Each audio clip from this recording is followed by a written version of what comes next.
Two things. First, Neil outlined earlier on stimulus. Those are the dollars that flow directly to transit properties by formula that we've been talking to you about and all. You should just be aware, though, that there are two other programs that were authorized under the ARRA, the American Recovery and Reinvestment Act, that are stimulus-like. They are discretionary programs that you make application for. We will be making application under both the energy efficiency program, where we're really looking at how do you save energy, reduce costs, and other things. That's under the so-called TIGR program. There's $100 million nationwide that is competitive. We will be making applications, or have made applications under that program. Second is the TIGR program, different than TIGR. TIGR, that's $1.5 billion nationwide. And it was really an effort to be able to address infrastructure in a broader context.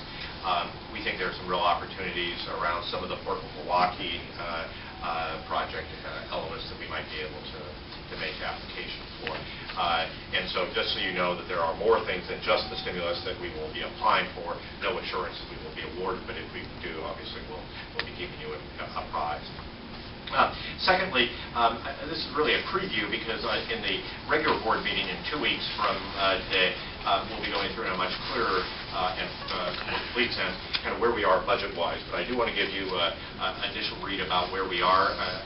As we have indicated to you, as we've indicated to the public, that we wanted to be able to see actual payroll tax revenues that have been actually paid.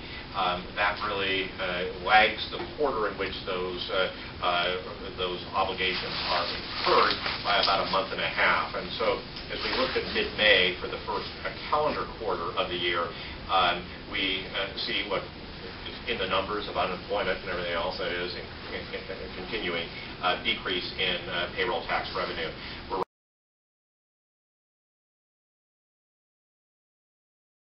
right now in the process of looking at 12 of our different bus lines and seeing whether or not we can make some small adjustments. And in this case, really talking about generally in the range of 2 minutes, maybe up to a total of 5 minutes on some weekend service, where service would remain, but might be just a little more stretched out.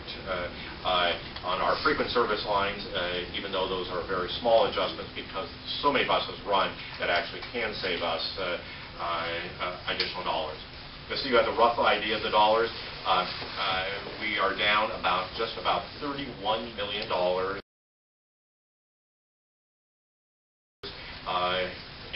overall in budget. That's about an equivalent of 9% across the board budget.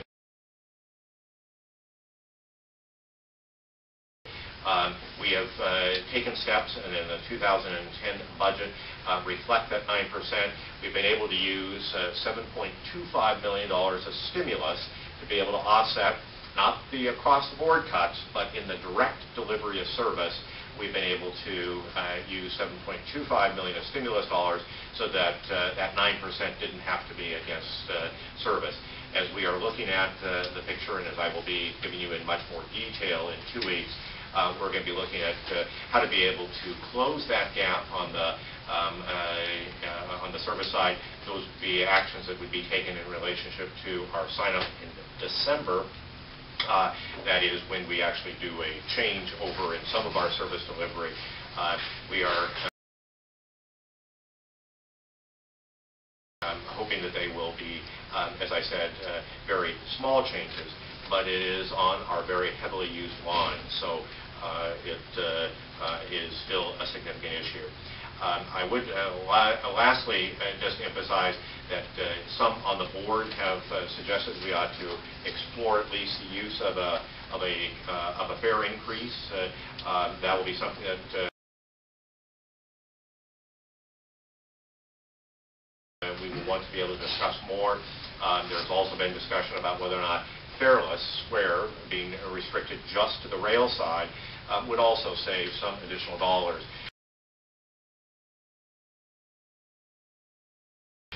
This isn't a all one thing or another. It's really a mix and a match kind of approach, but we'll be talking to you much more about that in 2 weeks from now.